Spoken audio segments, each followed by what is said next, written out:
we really haven't heard a word of dissent from progressives since then. And well, that what was, the dissent should both be. sort of like I've political heard this. backlash, but I've heard this before, where people are like diplomacy, diplomacy, diplomacy, diplomacy, diplomacy. But at the end of the day, we can't negotiate for Ukraine. That should we should be able to move at a brisk pace. So guys, as we here. have been discussing in the show, this week marks 20 years since the Iraq War invasion, and joining us now to talk about some of the media failures then and whether they have learned anything in the present is Dr. Trita Parsi. He is Executive Vice President of the Quincy Institute. It's great. Oh, Trita Parsi. Okay, I've seen him on things. Before we get into the content here, I do want to flag for everybody, I'm moderating a panel in conjunction with Quincy Institute. That is going to be tomorrow. And it's going to tackle a great group of people that are going to be on this panel, and we're sort of tackling how the media led us into war and some of these questions about what, if anything, has changed in terms of their coverage. So you can RSVP online, you can join us online, you can join us in person. It should be a great event. So with that being said, Dr. Parsi, just remind people of what a monolith the media was leading up to the Iraq War. It wasn't just conservative media. It was almost uniformly across the board. How did they make such a grave error of just trusting hook, line, and sinker, whatever the Bush administration wanted to feed them? They made an error by not doing their jobs. The job of journalism is to question power, to scrutinize it, and there was no scrutinizing.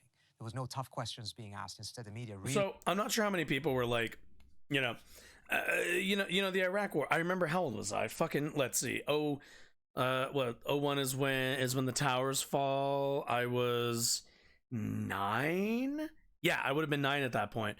But yeah, like the immediately after 9/11, there was like this huge like I don't want to say there was this huge opposition to the anti-war position.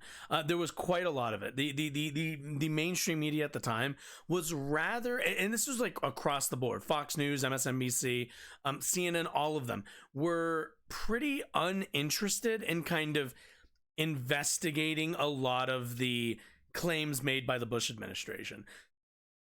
The reasoning behind that is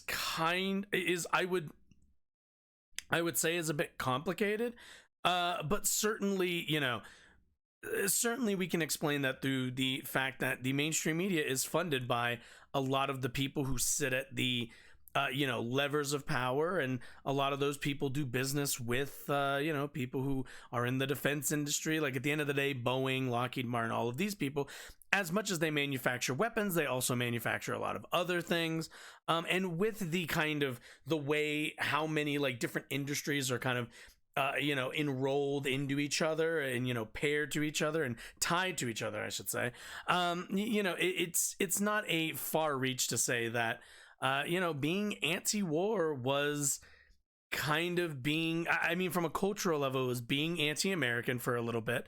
That didn't last long, thank goodness, but it was being anti-American to be anti-war, and along with a general what's the word I'm looking for, a deference towards business and a deference towards power in this case. Really helped create a groupthink situation in Washington and beyond. I was on the Hill at the time, and it was very clear. It's like a switch went off. Once the White House set the signal that they want to do this, you could not disagree with it publicly. People had to whisper in the corners if they had any qualms about it. And the media helped create that atmosphere in which if you question, it meant you were on the other side.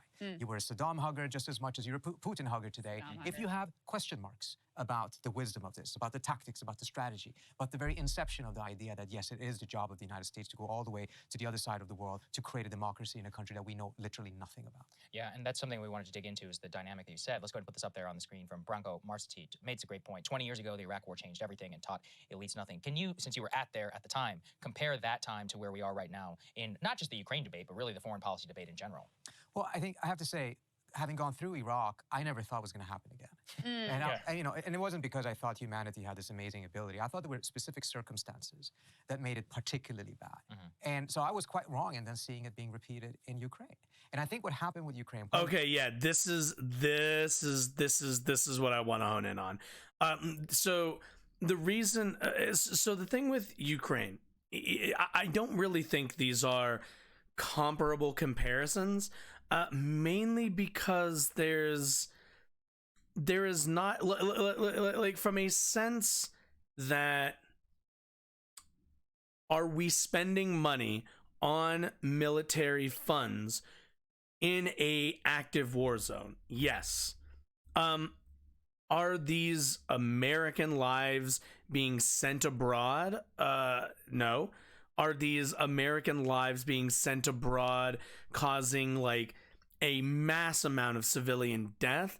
Not really. You know, like the comparisons I don't think are, you know, a comparison of like, oh, we invaded Iraq, we, you know, liberated Iraq, and leaving it in the state that it's in now. Like, is that comparable to what we're doing right now in Ukraine, which is funding them so that they have the ability to defend themselves from a invading force? I just don't think, I'm not sure how these are comparable, unless it's like it's the media perspective, you know, angle. I would get, I think you could make that argument that the anti-war position, but the anti-war position in terms of the Ukraine war and Russia war going on right now is nowhere near as heated or as I think unchallengeable the same way it was for Iraq. Iraq was, there was a lot when it was almost impossible to be anti-war.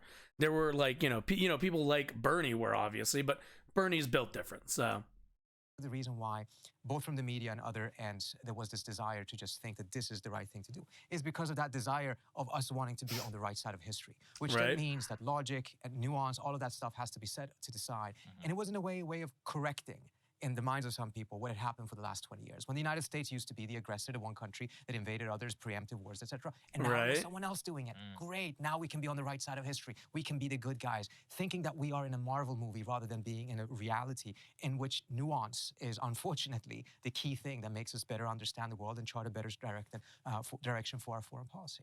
So I think that desire really kicked in, and it made it at times even worse. And one thing I have to say that is really, really scary. I follow stuff in Europe a lot. I grew up in... Okay, so if we're going by kind of the idea that we are engaging in the a conflict between Ukraine and Russia right now because we want to, I suppose, atone for the sins of our past, taken outside of that narrative, right? Like, that is a narrative, and I am sure there are people in the United States who look at it that way. Do I think it's the you know, prominent members? Do I think the people making with that kind of mindset are making the decisions to send weapons over because of that reason? I don't really think so. From what I understand, the prevailing argument and the prevailing rhetoric that's been you know, that the Biden administration has engaged in is rather obvious. It's you know, the war in Ukraine and Russia is one that is basically one of running out the clock. Our strategy is to run out the clock until Russia can't keep fueling its war effort. And to do so, we fund Ukraine, we give them the ability to defend themselves, not go on the offense necessarily, although I'm sure there's been offensive, you know, weapons used, offensive strategies, all the rest of that stuff. But at the very least, there's no universe where Ukraine invades Russia. It's mostly defensive. And by mostly, I mean 98%, right? So, you know, we're looking at a scenario where our funding is the only thing that's keeping these two powers at an even, or at the very least, without having Ukraine be just wiped off the planet, right? And to me, that's a good thing. I like that. I want the people of Ukraine to have the ability to defend themselves, even if you know, it might be the case that, oh, we're sending them more than what they need. That's fine. I'm okay with that. They should get whatever they need. I don't care if we overarm them a little bit. At the end of the day, they're being invaded, you know, and at any point, Russia can turn around and end all of the bloodshed on their side and the Ukrainian side. They just have to turn the fuck around. Sweden. Which isn't really. They didn't have the groupthink. I don't think it's the same as Iraq. Yeah. Iraq was a Now very they're different in a worse kind of war. situation than the United States. I have to say, the conversation here, not saying that it's great, but the conversation here is better than it is in many capitals in Europe right now. And that really came as a surprise to me. That was your experience when you were in the I was UK. going to say, I was just in the UK a month ago, and I was like, man, they put us to shame. In terms of their media, there was a caller, you know, I think it was like LBC Radio. It was exactly what we're referencing. All he said was, maybe we shouldn't send fighter jets to you. And this guy, the host, just lost it on him, like anti-democracy, all of that. And I was like, man, if that's how it is here, like, you know. And to be fair, I guess London is the most hawkish, but maybe talk about LBC, that as okay. well in the context of the need at the time with Iraq to have the countervailing point of view. Well, also not only that, but like my question would be, if somebody's like, maybe they don't need fighter jets, to which I would ask, why wouldn't they? And not only that, but if we want them to outpace Russia, why wouldn't we give that to them? Like what I don't understand is this, well, we should only arm them to a certain point. I don't really believe that. Russia has nukes, therefore I would argue everything is on the table in terms of what we can provide Ukraine. And if your argument is, well, maybe we shouldn't give them armaments above a certain standard, you know, to me, my immediate question then needs to be, okay, where is that standard, and why would we force them to unilaterally disarm? You know, in that sort of way. Like, why should Ukraine be given less effective armaments against the force that they're fighting, who has, again, the ultimate armament in nukes? You know, so, and I don't know if I would say someone's anti-democracy, but it's rather convenient that you would say that, because the only person who benefits from that, the only power in that like case is Russia. Russia's the only person, the only group in this situation that benefits from staggered or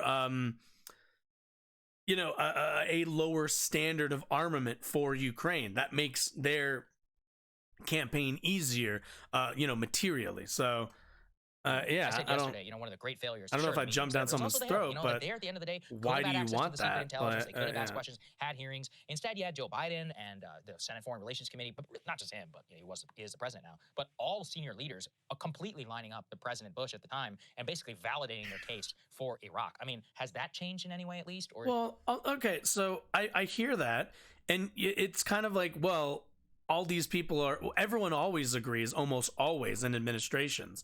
They all always line up and agree. So I don't really think that's conspiratorial.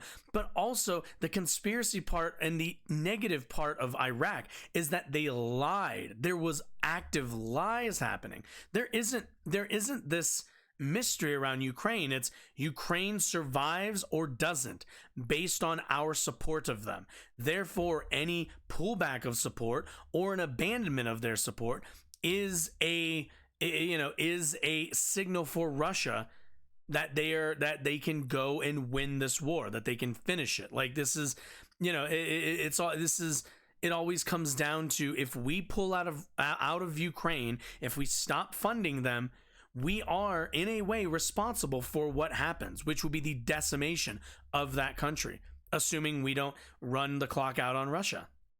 what do you think? Not to the extent that it should. And I think, again, it comes down to, instead of looking at these issues as hard foreign policy issues that need to be analyzed, we quickly moralize it. There's a good and a bad side. And once we do it that way, you're not allowed to any longer have question marks about strategy, tactics, etc. Because if you have those question marks, you are then siding with the evil guy in the equation. Yeah. That's not to say that what Russia did in Ukraine is completely wrong. terrible. It's a violation of international law. All of those things are true. I was a bit But worried when there. we look at foreign policy through that moralizing lens, we eliminate the possibility to be able to actually have a nuanced, logical, critical conversation about what the right way out of this situation is. Okay, It's I all need to about know taking what the sides. And the end result of that is that far more people... well, yeah. What we're talking about is conflicts between human beings, between states made up of people. I understand what he's saying, why we're having this moralistic conversation about, like, war and the practice of war and the practice of like funding war, but and all of that I think is not invalid to think about, but there is a certain I think simplicity to the Ukraine and Russia dynamic. When it comes down to it, one is a sovereign nation, the other is an invader of that nation. It's I don't really think there's this much complexity. I don't. I hope he brings it up, but I don't see the complexity on this one. This is a simple, like, do we allow countries in 2023 to invade sovereign nations in pursuit of empire building? We're past, as far as I understood, we're past that kind of campaigning at this point. Will die. So even That if kind you of wanna take colonization. a moral position, the outcome is likely going to be worse from that moral position as well. You know, I was thinking the other day about, remember when progressives put together that letter that was like so mild, was like, look, we totally support what the president is doing. We think he's great. And Russia's, obviously illegal invasion, all of that. But maybe we should potentially consider diplomacy. That's not exactly what it said, but that was basically the gist of the letter. And the backlash to that was so over the top. They end up they pull it, they apologize for it. We really haven't heard a word of dissent from progressives since then. And Well, that what the was, dissent should both be. sort of like I've heard political this. backlash. But I've heard this before where people are like diplomacy, diplomacy, diplomacy, diplomacy, diplomacy. But at the end of the day, we can't negotiate for Ukraine. That's not something we can do. And if it was, Russia wouldn't has said they will not negotiate with us. At the end of the day, all of the circumstances to end this war are all on the Russian side. They just need to leave. Now, the argument is like, well, let's have some diplomatic negotiations, which is all well and good. We know that that Ukraine and Russia have been in talks before, but what do they always come down to? Russia wants pieces of Ukraine. Ukraine says no, because at the end of the day, they're a sovereign nation. There is no justification for Ukraine giving up any territory. There just isn't. There isn't any justification for it. Therefore, meaning that there's like Russia can turn the fuck around, and that's it. That's their bargain. That's their whole thing. And the U.S. propping up and allowing Ukraine to defend themselves keeps them on even playing fields, keeps the negotiations even. Because if we took that away, then Russia would have a stronger hand in negotiations. Then Ukraine would have to give up territory if they stopped getting all of the support that they're getting. They would have to concede that, meaning the U.S. would be pushing Ukraine into a concession with an invading force. You see how that's like not like a good precedent to set? Like, regardless of everything, I'm like everyone loses. Russia gains from this, Ukraine loses territory, and the US what's the worst thing that's happening right now? We already spend money on the military industrial complex. At least this way it's going towards an active conflict, a conflict which like I think most Americans can be supportive of. Like, so a lot of that was fomented by the media. It seems to me like the attempt to crush dissent coming from the progressive left, elected left, has been very successful. I have to say, the idea that this only comes from one side is simply not true. It comes from all sides. It's an unfortunate human condition. Yeah. And we have to recognize that rather than, again, throwing ourselves and thinking, oh, it's only the political opponents that are doing it this way. This is happening on both sides. I also think it was a really want to huge hear what mistake his to that letter. That letter simply just said, idea. Look, yeah, we're supporting the I want to defense hear of what his Ukraine, solution but is. There's Then got to be a diplomatic element to it as well. And rest assured, at one point there will be. And at that point, the closing of political space that has happened is going to make it all the more difficult for the White House but to. what's the argument? Is it just, hey, Ukraine, we're gonna give you all this stuff, but you need to like be open to diplomatic talks, to which they've already said they are. But again, Russia wants that land. I believe like, they want that land. And as far as everyone's concerned, Russia's perfectly happy to be like, we'll just keep bombing, we'll keep doing our thing. And, eventually they're going to run out of resources. They're going to run out of money. They're going to run out of people willing to go fight their neighbors in this war. But, all of the onus is on Russia on this one. To me, there's no onus on the Ukrainians on this one.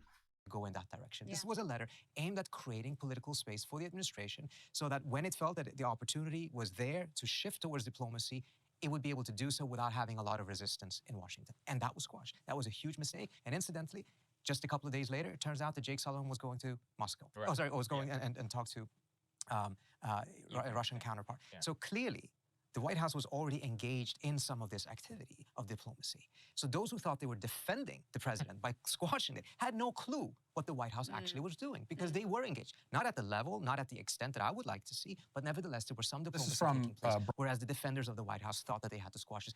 Clearly showed they had no clue what was going on. They had no clue where the White House wanted to go, but they were acting as this moral police of being able to decide who's allowed to have an opinion on this and who is not. Yeah. Well, my last question is on at least the space has been open. You're with the Quincy Institute, with figures like you in the foreign policy debate. Do you think, what are the best ways that you think that people, ordinary people, but also here in Washington, we could move it so that there is at least a fair one? And should a Iraq-style event ever happen again?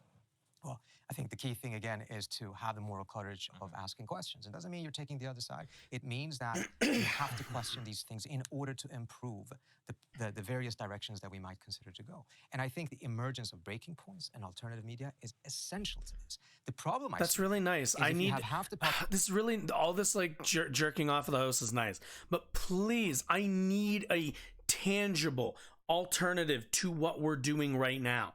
If it's just tie diplomatic tie like diplomacy to our aid, the same, well, if it's just a case where in Israel, as an example, we give Israel quite a lot of aid with absolutely no strings attached, right? We don't tell them that, hey, you need to be involved with peace talks, you need to figure this out, we're not going to fund you forever.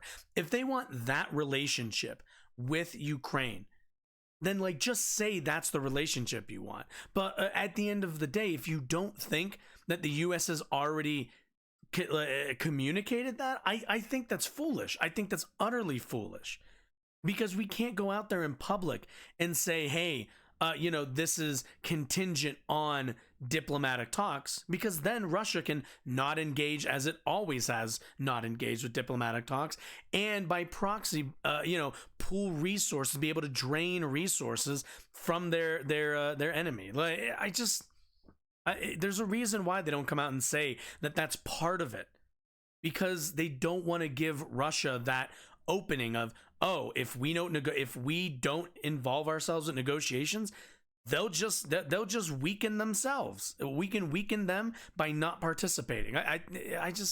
I don't know what the alternative only watching is. Mainstream media, and the other half only watching alternative media and never talking to each other. Yeah. All that's going to lead to is further polarization, further looking at it from a moral lens of, there's us and then there's the others. And that's not going to help. But at the end of the day, it's still a step in the right direction, because if we didn't have breaking points and alternative shows that brought on other guests, well, this is nice. We would be exactly where we were with Iraq, in which no questions were asked. Yeah. And incidentally, it was very fascinating. I personally benefited from this. I was leading the National Iranian American Council.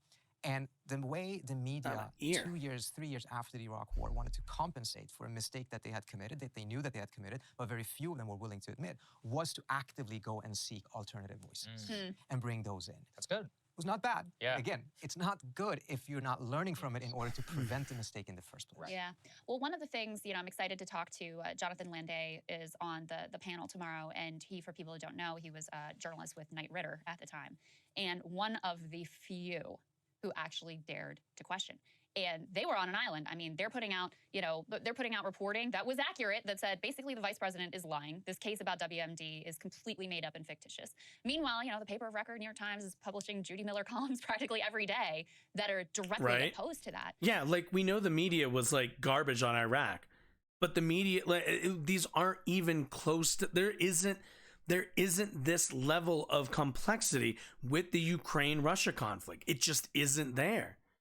And part of what he has said in the past, and I want to hear more from him tomorrow, is that the reason he and some of his colleagues there were able to get Not the only story that, but we right have is so because, many number different one, they actually sources didn't for have access alternative to these media top-level now. officials who If applied to them. Iraq When they did happened talk to today- them, they were skeptical, right? They were talking more to like the mid-tier career If bureaucrats. Iraq happened But today, also, like they really took to heart there'd the be fact so that their much skepticism papers around it. were Much more. going out to towns that had military bases, where they saw themselves not as writing for the DC elite. They were doing journalism that they wanted to serve, the sons and daughters who are going to be sent over to Iraq to fight and die, and that's what they really took to heart. So, I think We're not part even of sending why our things guys may have over gotten to worse like is there's been so fight much and media die. consolidation. Like We're literally everything is basically allowing national press now, Ukrainian at least sons at the and sort of like daughters corporate legacy to media level. fight And so you don't have that to actually have a chance to local not die. connectivity or sense of loyalty to people who are out in the nation, who are the ones who bear the cost of horrible foreign policy decisions.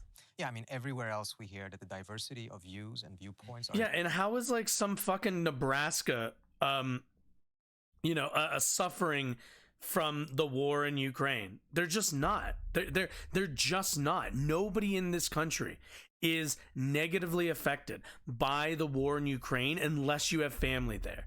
They're just not. I pay taxes. I live in the U.S. Sometimes I forget the war in Ukraine is even happening, and then I remember, oh yeah, that's right. There's like a whole conflict going on, but like none of us are being sent over to do anything over there. That's not how this has been playing out. Important in order to get the best possible decisions. Right. But when it comes to the media, we see the direction going in exactly the opposite direction, as well as within government as well. I mean, it cannot be easy being inside government having a different view, knowing very well that your career path is going to be severely I feel like this is like recognizing a pattern of like all of the media agreed on this thing involving war 20 years ago, and they were wrong. So when they all agree about a war topic 20 years later, they all must still be wrong. It just feels like pattern recognition. Like, oh, when everybody lined up and agreed last time that happened, they were incorrect. They were lying to us. They weren't doing their job. So what's to say they're not doing it now? To which I can understand that skepticism, but the actual like fundamental aspects of the war in Ukraine are nowhere nearly as complicated as they were with Iraq. I just don't. Yeah, I just don't really think they were. Yeah, I just don't really think they're that comparable. I don't think they're all that similar. But anyway, the thing that they tell like at the end of all YouTube videos where they tell you to like click on one of these like things to watch more videos.